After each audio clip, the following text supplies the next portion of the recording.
Hi hello friends, welcome to channel flavour சமையல். நம்ம இந்த வீடியோவில் என்ன பார்க்க போகிறோம் பார்த்தீங்கன்னா, ரொம்பவே சூப்பரான ரொம்ப டேஸ்டியான ஆட்டுக்கால் பாயை தான் பார்க்க போகிறோம்.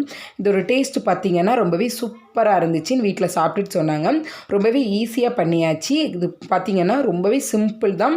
அரைச்சி போட்டு குக்கரில் வதக்கி உப்பு மூடி வச்சு விசில் வச்சிட்டோம்னா சூப்பரான ஆட்டுக்கால் பாயை வந்து நம்மளுக்கு ரெடி ஆயிரும். கண்டிப்பாக எல்லாம் ட்ரை பண்ணுங்கள். இப்போது இந்த ரெசிபிக்கு தேவையான பொருட்கள்லாம் என்னென்னு பார்ப்போமா? அதுக்கு முன்னாடி நம்ம சேனலை ஃபஸ்ட் டைம் பார்க்குறீங்கன்னா ஃப்ளேவர் சமையலை சப்ஸ்கிரைப் பண்ணிக்கோங்க. பெல் பட்டன் நமக்கும் கூடவே லைக் பண்ணி தட்டிடுங்க. அப்போ தான் நான் அடுத்தடுத்து போடுற வீடியோ நோட்டிஃபிகேஷன் வரும். இப்போது நம்ம வீடியோக்குள்ளே போகலாம். ஃபஸ்ட்டு பார்த்திங்கன்னா, நம்ம ஆட்டுக்கால் வந்து நல்லா க்ளீன் பண்ணி எடுத்து வச்சுக்கணும். இப்போ வந்து கடைகள்லேயே நல்லாவே நீட்டாக க்ளீன் பண்ணி கொடுத்துட்றாங்க. அதை க்ளீன் பண்ணி வாங்கிட்டு வந்துட்டு அதுக்கப்புறம் வீட்டில் பார்த்திங்கன்னா நம்ம கொஞ்சமாக மஞ்சள் தூள் போட்டு நம்ம அந்த கால் பகுதி இருக்குல்ல, அது எல்லாத்துலேயுமே கத்தி வச்சு நல்லா சுரண்டி எடுத்தோம்னா அதில் இருக்கிற முடி ஏதாவது தோல் ஏதாவது இருந்தாலும் நம்மளுக்கு ஈஸியாக வெளியே வந்துடும். அப்புறம் இன்னும் கொஞ்சமே நீட்டாக க்ளீன் பண்ணிடலாம். அதே மாதிரி எல்லாத்தையுமே நல்லா நீட்டாக க்ளீன் பண்ணி எடுத்து வச்சுக்கோங்க. நான் எல்லாமே நல்லா நீட்டாக க்ளீன் பண்ணி எடுத்து வச்சுட்டேன். இப்போ கால் வந்து க்ளீன் பண்ணி எடுத்து வச்சாச்சு. அடுத்து ஒரு மிக்ஸி ஜார் எடுத்துக்கோங்க. அதில் பார்த்திங்கன்னா ஒரு 1/4 கப் அளவுக்கு தேங்காய் ஆட் பண்ணிக்கலாம். அதுக்கப்புறம் பார்த்திங்கன்னா அதில் 1 ஸ்பூன் அளவுக்கு சோம்பு ஆட் பண்ணியிருக்கேன். அடுத்து 1 ஸ்பூன் அளவுக்கு சீரகம் ஆட் பண்ணிக்கோங்க. அடுத்து பார்த்திங்கன்னா ஒரு 1/2 ஸ்பூன் அளவுக்கு மிளகு ஆட் பண்ணிக்கலாம்.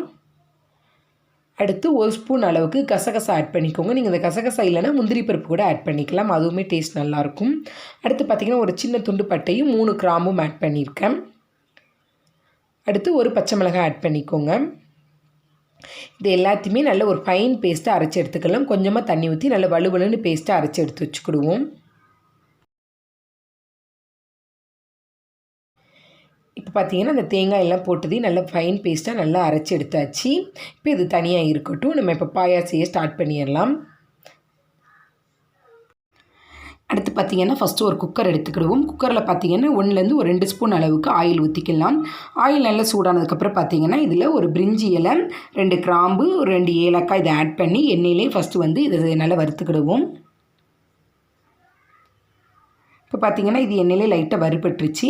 அடுத்து பார்த்திங்கன்னா ஒரு வெங்காயத்தை நல்லா நான் குட்டி குட்டியாக கட் பண்ணி வச்சுருக்கேன், அதை ஆட் பண்ணிக்கலாம். நீங்கள் வந்து சின்ன வெங்காயம் கூட ஆட் பண்ணிக்கோங்க, அதுவுமே டேஸ்ட்டு நல்லாயிருக்கும். நாளைக்கு வந்து பெரிய வெங்காயம் தான், ஒரு வெங்காயம் எடுத்து நல்லா குட்டி குட்டியாக கட் பண்ணி எடுத்து வச்சுருக்கேன். வெங்காயத்தை நல்லா 1 நிமிஷம் நல்லா வதக்கி எடுத்துக்கலாம். வெங்காயம் பார்த்திங்கன்னா ஓரளவுக்கு நல்லா வதங்கி ரெடி ஆனதுக்கப்புறம் இதில் பார்த்திங்கன்னா 1/2 ஸ்பூன் அளவுக்கு இஞ்சி பூண்டு பேஸ்ட்டு ஆட் பண்ணிக்கோங்க. இஞ்சி பூண்டோட பச்சை வாசனை போகுது வரைக்கும் நல்லா வதக்கி எடுத்துக்கிடுவோம். இப்போ பார்த்திங்கன்னா இஞ்சி பூண்டோட பச்சை வாசனை எல்லாமே நல்லா போயிருச்சு.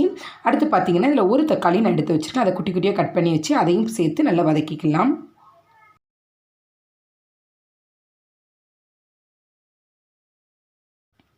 இப்போ பார்த்திங்கன்னா இஞ்சி பூண்டு பச்சை வாசனை தக்காளி எல்லாமே நல்லா வதங்கி ரெடி ஆகிருச்சு.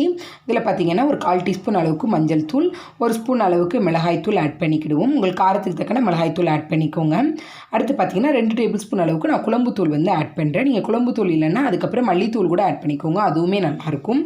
இப்போ அதை லைட்டாக எண்ணெயிலே வதக்கிக்கலாம். இது பார்த்திங்கன்னா எண்ணெயிலே நல்லா வதங்கினதுக்கப்புறம் பார்த்திங்கன்னா இதில் ஒரு 1/4 கப் அளவுக்கு தண்ணி ஊற்றிக்கோங்க.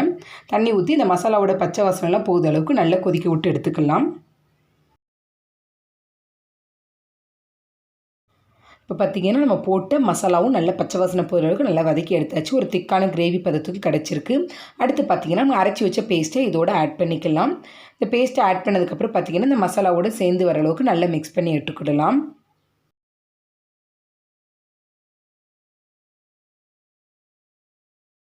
இப்போ பார்த்திங்கன்னா நல்லா மிக்ஸ் பண்ணியாச்சு. இதில் ஒரு 1/2 கப் அளவுக்கு ஃபஸ்ட்டு தண்ணி ஆட் பண்ணிக்கிறோம். மிக்ஸி ஜாரில் நான் தண்ணி ஊற்றி நல்லா கழுவி ஆட் பண்ணியிருக்கேன்.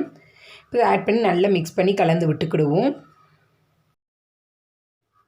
அடுத்து பார்த்திங்கன்னா நான் அந்த கப்புக்கு ஒரு 2.5 கப் அளவுக்கு தண்ணி ஆட் பண்ணேன். கிட்டத்தட்ட பார்த்திங்கன்னா மொத்தம் 1/2 லிட்டர் அளவுக்கு நான் வந்து தண்ணி ஆட் பண்ணியிருக்கேன். இப்போ தண்ணி ஆட் பண்ணதுக்கப்புறம் பார்த்திங்கன்னா நம்ம க்ளீன் பண்ணி வச்சுருக்க காலை வந்து இதில் ஆட் பண்ணிக்கிடுவோம். கால் ஆட் பண்ணிவிட்டு அடுத்து பார்த்திங்கன்னா இந்த பாயாக்கு தேவையான அளவு உப்பும் இதோடு ஆட் பண்ணிக்கலாம். அடுத்து கொஞ்சமாக மல்லித்தலை தூவிட்டு இதை நல்லா கலந்து விட்டு உப்பு கரெக்டாக இருக்கான்னு செக் பண்ணி பார்த்துக்கோங்க. தேவைப்பட்ட கொஞ்சமாக உப்பு போட்டு நல்லா கலந்து விட்டுக்கிடுவோம்.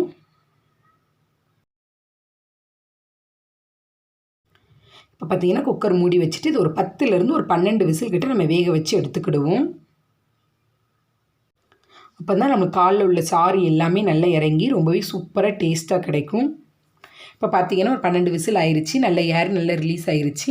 இப்போ ஓப்பன் பண்ணி பார்க்கலாம். பார்த்தீங்கன்னாலே உங்களுக்கே தெரியும் எவ்வளோக்குள்ள சூப்பராக இருக்குன்னு. நம்ம அந்த காலில் உள்ள எண்ணெய் அந்த கொழுப்பு எல்லாமே மிதந்து வந்து ரொம்பவே சூப்பராக டேஸ்டியாக ரெடி ஆயிடுச்சு. நல்ல காரசாரமான ஆட்டுக்கால் பாயா நம்ம வந்து ரெடி பண்ணிட்டோம். ரொம்பவே சூப்பராக இருக்கும் ஃப்ரெண்ட்ஸ். அதில் உள்ள எலும்பு எல்லாமே ரொம்பவே சூப்பராக வந்து ரெடி ஆயிடுச்சு. இதே மெத்தடில் நீங்கள் ஆட்டுக்கால் வாங்கி செஞ்சு பாருங்கள், ரொம்பவே சூப்பராக இருக்கும். இது பார்த்திங்கன்னா தோசை, இட்லி, சப்பாத்தியோலாம் சேர்த்து சாப்பிடும்போது ரொம்பவே சூப்பராக இருந்துச்சு. சாதத்தோடையும் சேர்த்து சாப்பிட்லாம்.